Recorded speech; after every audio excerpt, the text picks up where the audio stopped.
कक्षा 11 में अध्ययन करने वाले सभी बच्चों का आपकी अपनी इस यूट्यूब चैनल हिंदी वाले मार्ट साहब पर एक बार पुनः स्वागत स्वागत हार्दिक अभिनंदन है। बच्चों, हम कक्षा 11 की हिंदी साहित्य की पाठ्य पुस्तक अंतरा भाग 1 के पद्य खंड की तीसरे अध्याय, जिसमें देव के द्वारा रचित ये 3 छोटे छोटे कविता हैं, उन पर बात करेंगे। पहले देव का परिचय देखते हैं कि रीतिकालीन कवि देव का जन्म वर्ष 1673 ईस्वी में उत्तर प्रदेश के इटावा में हुआ। आपका मूल नाम देवदत्त द्विवेदी था। ये नाम आप याद रखिएगा, छोटे प्रश्न जो आएंगे उनमें पूछा जा सकता है।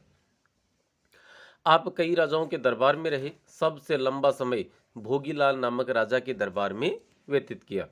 देव द्वारा लिखे गए ग्रंथों की संख्या 52 से लेकर 72 तक बताई जाती है, अर्थात अलग अलग लेखकों या इतिहासकारों के द्वारा अलग अलग संख्याएं मानी जाती हैं, लेकिन इनमें से कुछ ही उपलब्ध हैं। उपलब्ध ग्रंथों में मुख्य ग्रंथ निम्न हैं: रसविलास, भावविलास, अष्टयाम, भवानी विलास, कुशल विलास, देवचरित एवं काव्य रसायन इत्यादि। देव के साहित्य में प्रेम और सौंदर्य की सुंदर अभिव्यक्ति मिलती है। देव के काव्य की भाषा साहित्यिक ब्रज है। कौन सी भाषा है? ब्रज भाषा है। लेकिन एक तो ब्रज भाषा लौकिक ब्रज जो मतलब आम आदमी बोलते हैं, और एक साहित्यिक मतलब उसमें साहित्यिक जो भाषा होती है वो थोड़ी सी परिष्कृत होती है लौकिक की बजाय। अनुप्रास एवं यमक अलंकार के प्रति आपका अत्यधिक लगाव था। देव की तुलना रीतिकालीन कवि बिहारी से भी की जाती है। आगे देखते हैं। पहला प्रश्न है, हंसी की चोट सवैये में कवि ने किन पंच तत्वों का वर्णन किया है तथा वियोग में वे किस प्रकार विदा हो जाते हैं?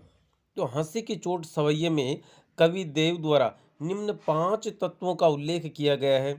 पहला पृथ्वी, जल, अग्नि, वायु और आकाश तत्व।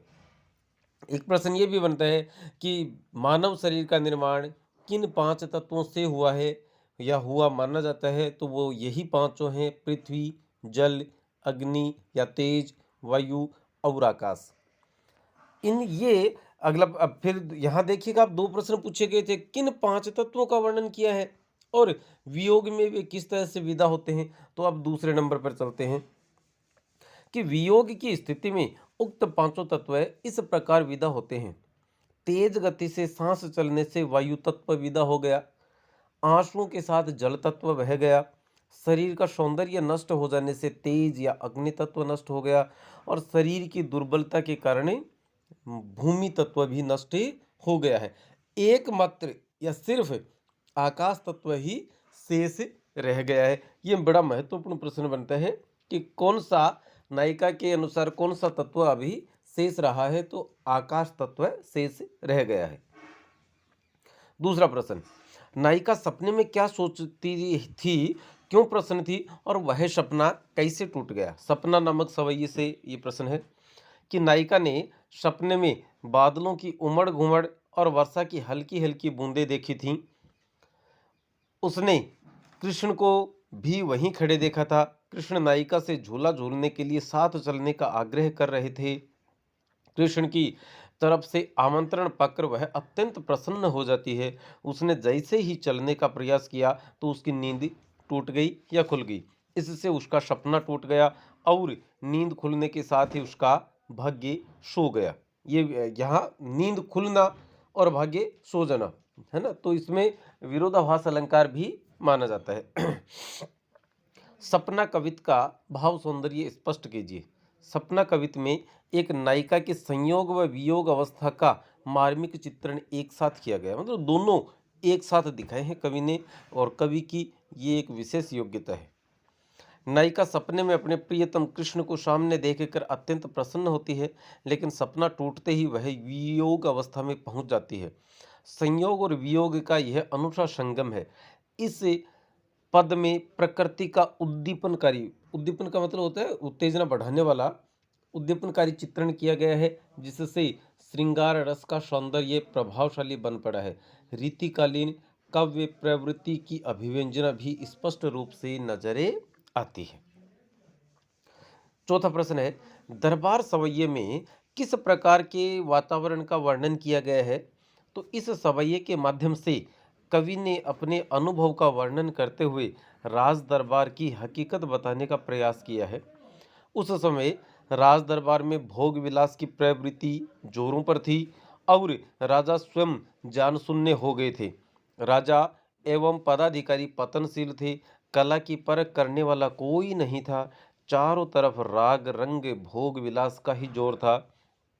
राजा और दरबारी अंधों राजा और दरबारी अंधों जैसा व्यवहार करते हैं। उनके सामने कला और गुण की बात करना भी बेमानी हो जाता है। पांचवा प्रश्न है, दरबार में गुण ग्राहकता और कला की परख को किस प्रकार अनदेखा किया जाता है? कवि देव के अनुसार दरबारी वातावरण में अज्ञानी एवं चाटुकारों का दबदबा हो जाता है।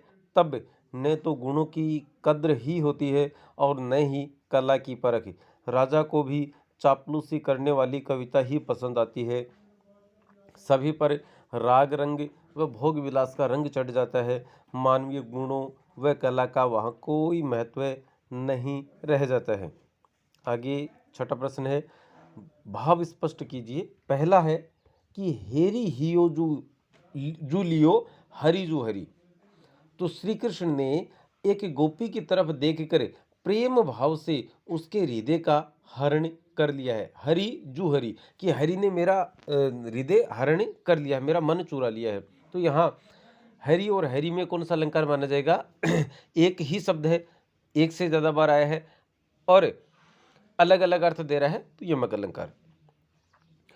परंतु अब श्री कृष्ण द्वारा उसकी तरफ से मुंह फेर लेने से वह दुखी हो जाती है। सोए गए भाग मेरी जागी व जगन में। एक गोपी, उसका उत्तर लिखेंगे, भाव स्पष्ट करेंगे कि एक गोपी सपने में कृष्ण से मिलने का सुख प्राप्त कर रही थी। कृष्ण उससे झूला झूलने के लिए साथ चलने का आग्रह करते हैं और गोपी जो ही कृष्ण के साथ चलने को तैयार होती है वैसे ही उसकी नींद खुल जाती है। तब वह देखती है न वहाँ कृष्ण है और न ही वर्षा। सारा दृश्य उसकी नींद खुलने के साथ ही गायब हो गया। इस प्रकार गोपी को लगा कि उसके जगने के साथ ही उसके भाग्य सो गए। भाग का मतलब भाग्य, क्योंकि जब तक वो सो रही थी तब तक वो कृष्ण के साथ थी, सपने में ही सही, लेकिन उसके भाग्य हैं वो वहां जाग रहे थे।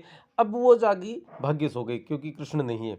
अर्थात सपने में कृष्ण से मिलने का जो सुख मिल रहा था, नींद खुलते ही वह समाप्त हो गया। गोपिका सोचती है कि वह सोती रहती तो कृष्ण से मिलन का जो सुख है वह मिलता रहता। ग नंबर का है कि वेई छाई बूंदे मेरी आंसू है दृग्न में। इस पंक्ति में सावन मास की वर्षा की बूंदों की तुलना गोपी की आंखों में आए उन आंसुओं से की गई है जो नींद खुलने पर गोपी की आंखों में आ गए थे।